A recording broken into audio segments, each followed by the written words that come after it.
Hello. Oh, I'm so glad it's you. I love you.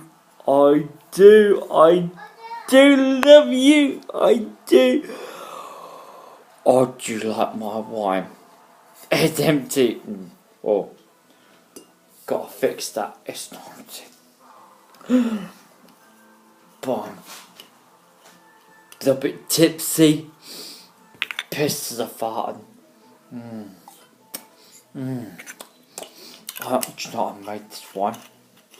It's mine. I picked the grapes. I squeezed the grapes from. Oh, it's good. Do I tell you I love you? What? Are you judging me for being a little bit tipsy just before Christmas on YouTube? Oh, let's stop that anyway. Yes, that wine was a forgery. It must be a forgery.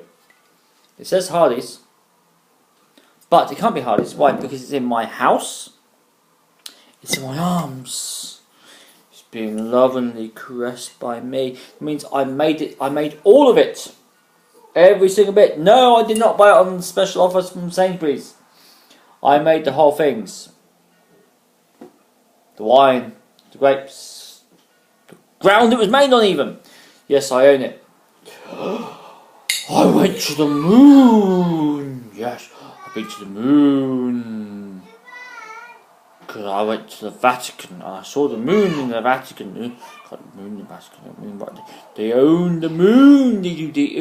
They own the moon. Yes, indeed. The Vatican own the moon. Just the same way I made and forged this entire bottle of wine. The moon is also owned and forged and made by the Vatican. Yes, it is part of a Vaticanus conspiracy. A Church of Rome conspiracy to defraud the world and to get its own way. It must be. So if you go to the Vatican Museum, which is in the Vatican, part of the Holy See, you will see some moon rock. Therefore, it's only logical to conclude that because it's in the Vatican Museum, the Vatican own that piece of moon rock, the Vatican own the moon itself. Well, if you're a extreme King James onlyist, really holds fast to what people like Gail Riplinger and Peter Ruckman, etc. hold to, you must stand to that conclusion that the moon is actually owned by the Vatican. No? Then didn't I forge this bottle of wine? Did I make it? Aren't I half cut? I love it. Am I pissed at my brains on my own wine? Because it must be. It's in my house. Yet, have you never thought that it's possible to actually have something in your possession which you actually bear no influence whatsoever in the construction and the making of that item? It is possible, isn't it? Yeah, I could have cut a tree down and made it into this fine, lovely Parker Knoll table. I mean this fine, lovely table which I own.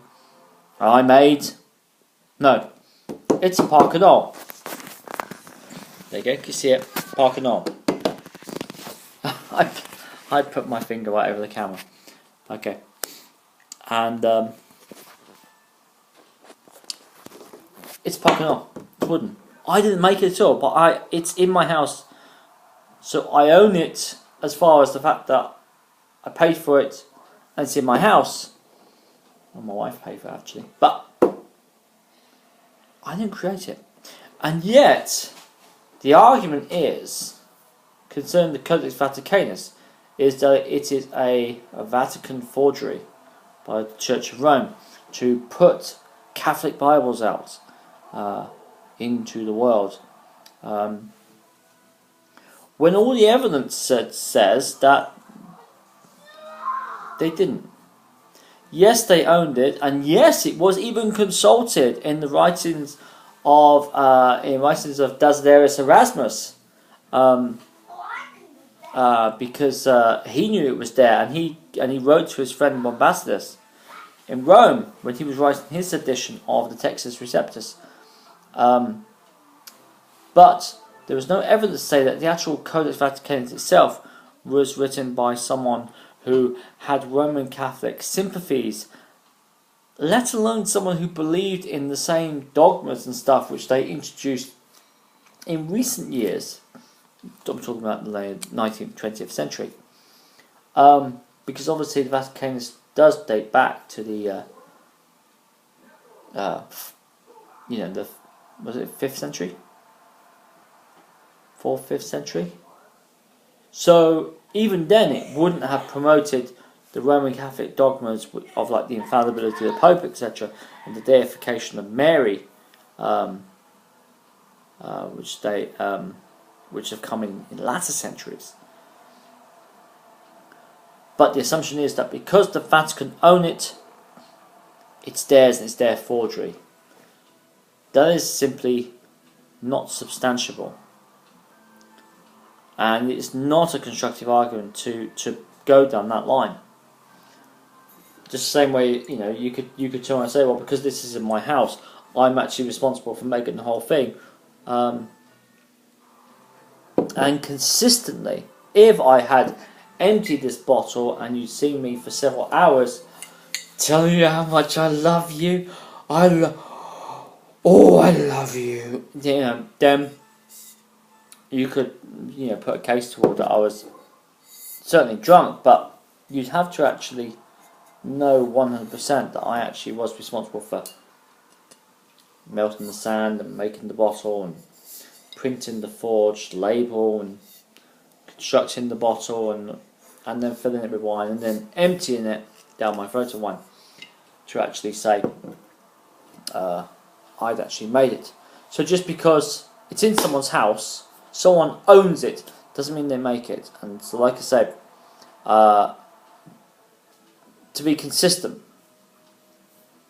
if you're able to prove that the Codex Vaticanus, the dreaded Alexandrian text, part of the Vaticanus Sinaiticus conspiracy to pervert the Bible, you'd have to take that line and you'd have to show and justify that it was tinged by a heretic of some description or whatever. As it stands, there are no, as far as I'm aware of, no King James onlyists who are actually able to prove without beyond reasonable doubt that any of the manuscripts and the papyri which are put forward as evidence for the veracity of the New Testament text, that the stuff which comes from the Alexandrian line, as it's been known as, has been tinged by a known heretic. So, that is what I want to leave you with to think about today. Does ownership of something mean that you are entirely responsible for its creation? If not, then why do you keep on about the Codex Vaticanus, saying it is the Vatican Church of Rome forgery, without presenting clear evidence to prove it? Thank you very much.